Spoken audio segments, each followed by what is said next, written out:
तो दोस्तों आज मैं एक्सप्लेन करने वाला हूँ जुजुत्सु काइजन के सीजन 2 के एपिसोड 1 को। तो फिर आओ यार शुरू करते हैं। इस एपिसोड में हमको जुजुत्सु काइजन सीजन 1 और जुजुत्सु काइजन 0 के पहले की स्टोरी दिखाई जाती है, जहाँ गेतो को दिखाया जाता है जो कि एक गली में जाता है जहाँ एक स्पिरिट ने एक आदमी को मार दिया था। फिर गेतो अपनी कर्स टेक्निक से उसको मार देता है और उसको निगल जाता है। फिर हमको एक ओल्ड फुटेज दिखाई जाती है जिसमें एक फैमिली को दिखाया जाता है, पर ये फैमिली कर्ज में डूब गए और एक दिन वो फैमिली अचानक से गायब हो गई। फिर हमको दो सॉर्सरर दिखाई जाती हैं जिनका नाम उतामे और मे होता है और वो उस मैंशन की इन्वेस्टिगेशन के लिए जाती हैं। पर जब वो वहाँ पहुँचते हैं तो वहाँ कचरा पड़ा था और वो दोनों अंदर जाते हैं जहाँ उनको एक टॉर्च मिलती है जिसकी हेल्प से वो मैंशन की लाइट्स को ऑन कर देती हैं। फिर वो दोनों डिसाइड करते हैं कि वो दोनों अलग अलग चेक करेंगे और उतामे सेकंड फ्लोर पर जाती है पर उसको डर लग रहा था और फिर वो एक एक करके सारे रूम्स को चेक करती है पर उसको एक साफ रूम मिलता है और तभी उस रूम के बेड के नीचे से आवाज आने लगती है और वो जैसे ही नीचे देखती है तो वहाँ बस चूहे पार्टी कर रहे होते हैं। पर उतामे की फिर भी फट गई थी और वो रूम का डोर बंद कर देती है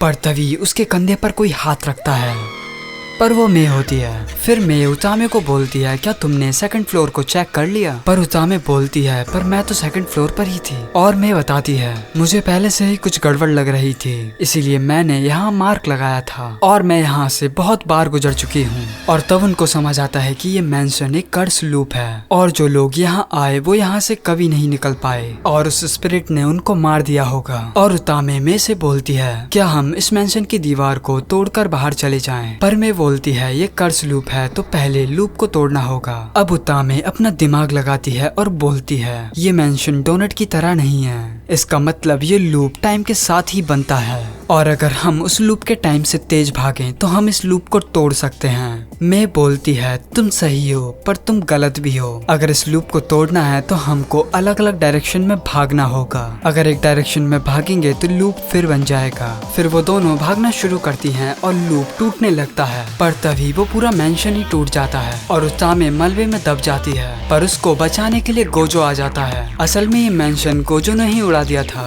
और तभी वहाँ वो कर्स स्पिरिट आ जाती है पर गेतो उसको मार देता है और गोजो उतामे से मजे लेने लगता है। और तभी वहाँ शोको आती है और उतामे उसके गले लग जाती है क्योंकि वो उसको पसंद करती थी और ये खबर टीवी पर दिखाई जाती है। फिर वो तीनों मास्टर यागा के सामने होते हैं और वो बोलते हैं अबे पूरा घर उड़ाने की क्या जरूरत थी? तभी गोजो कुछ बोलने जाता है पर मास्टर उसको एक टपली मारकर शांत कर देता है। फिर वो तीनों बास्केटबॉल खेल रहे होते हैं जहाँ वो दोनों बहस करने लगते हैं और गीतो बोलता है हमको कमजोर लोगों की हेल्प करनी चाहिए। पर गोजो बोलता है अबे कब तक कमजोर लोगों को बचाएंगे? पर गीतो बोलता है लोगों को बचाना हमारा काम है। पर गोजो अलग ही बात कर रहा होता है और बात इतनी बढ़ जाती है कि वो दोनों लड़ने के लिए तैयार हो जाते हैं और शोको पतली गली से निकल जाती है और वो दोनों एक दूसरे पर अटैक करने वाले होते हैं कि तभी मास्टर यागा वहाँ आ जाते हैं और बोलते हैं तुम दोनों के लिए मेरे पास एक रिक्वेस्ट है जो कि सीधा ऊपर से आई है। तुम दोनों को एक लड़की को बचाना है, हालांकि हम उसको बाद में मार देंगे। गोजो बोलता है क्या? और मास्टर यागा बताते हैं ये रिक्वेस्ट तेंगिन से आई है और तेंगिन सामा की एबिलिटी है इमॉर्टैलिटी पर उनकी बॉडी मॉर्टल है इसलिए एक वक्त के बाद उनका शरीर मर जाएगा और तेंगिन को जिंदा रहने के लिए एक दूसरी बॉडी की जरूरत है और वो मल्टीपल बॉडीज को चेंज करके हजारों साल जिंदा रह सकता है और वो लड़की तेंजिन के लिए एक परफेक्ट वेसल है इसलिए हम नहीं चाहते हैं कि तेंगिन उस लड़की की बॉडी के अंदर चले जाएं। तब गोजो बोलता है बॉडी चेंज करने में प्रॉब्लम क्या है? तब गेतो बताता है तेंगिन सामा बहुत वक्त से जुजुत्सु हाई को प्रोटेक्ट करते आए हैं पर अगर तेंगिन सामा किसी दूसरी बॉडी को पोजेस करेंगे तो उनकी सारी पावर्स उस बॉडी में ट्रांसफर हो जाएंगी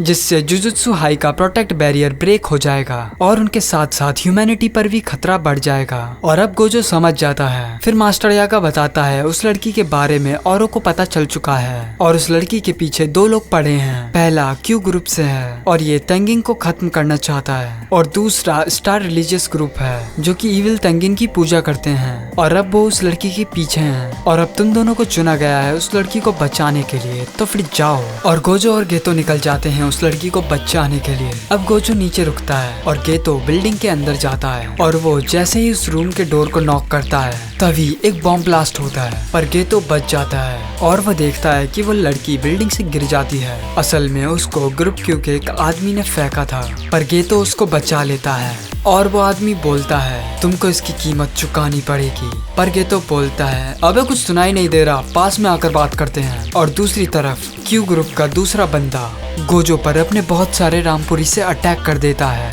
पर वो रुक जाता है और बोलता है तुम तो वही फेमस सातोरू गोजो हो ना। गोजो बोलता है हाँ मैं वही हूँ जो तेरी मम्मी के साथ लूडो खेल रहा था। और वो आदमी बोलता है मैं देखना चाहता हूँ कि तुम कितने स्ट्रांग हो। गोजो बोलता है मैं तुझे अपनी पावर दिखा तो दूंगा, पर तू अगर मेरे पैर पकड़ने लगा और रोने लगा तो मुझे तुझे जिंदा छोड़ना पड़ेगा।